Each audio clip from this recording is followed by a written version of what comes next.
Hey everybody, what is going on? I hope you guys are all doing well and welcome to another tutorial video. In this video, I'm going to be showing you guys how you can cancel your subscription on Netflix. So let's get right into it. As you can see, I'm logged into my account on Netflix, on my PC, on my web browser, and I'm going to be showing you guys how you can do it from here. You can do the same thing through your mobile phone app. It's pretty much similar. In fact, most processes are identical. So you just have to figure out for your platform just the positioning of the buttons and then just locate the same options. Now, to cancel your subscription, what you need to do once you're logged into your account, go and hover over your profile icon in the top right, click on account.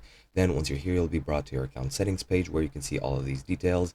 You can see your membership, your basic plan that you, or your active plan that you have, the next payment and the card or method of payment you're using. You also have all of these options as well as all of these over here. And the thing you need to do is either click on membership over here or on manage membership. Really doesn't matter, pick whichever one you want. Then you'll be brought to your membership options. You have the plan as well here, as well as the details of the plan. You can click to change the plan over here, and you have your payment info, such as your next payment, your payment methods, the gift or promo code redemption option, and the view payment history option. And what you want to do to cancel your membership is click on this red cancel membership button, and that will bring you to this screen. Here you can choose if you want to pause for 1 month, where for 1 month you won't be able to use it and you won't pay for a subscription.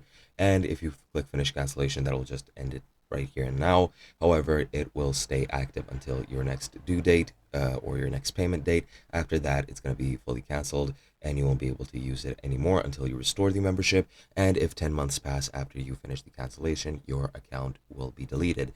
Now, if I click finish cancellation, you need to select a reason. I'll just select whatever. And as you can see, now I can still access Netflix. I still have the basic plan, but it says here that it ends on August 17th. Now, if I restore it now, nothing will happen. The due date will stay the same. If I reactivate it in a couple of months, then I'll need to select a payment method again, and I'll change the due date. And if I don't do it within 10 months, as I've mentioned, it'll be deleted. So let's just go ahead and restart the membership since I don't want to cancel it. And as you can see, everything stayed the same. Next payment is August 18th as it was. And that's pretty much it. Hope you guys enjoyed, and I'll be seeing you guys in another video.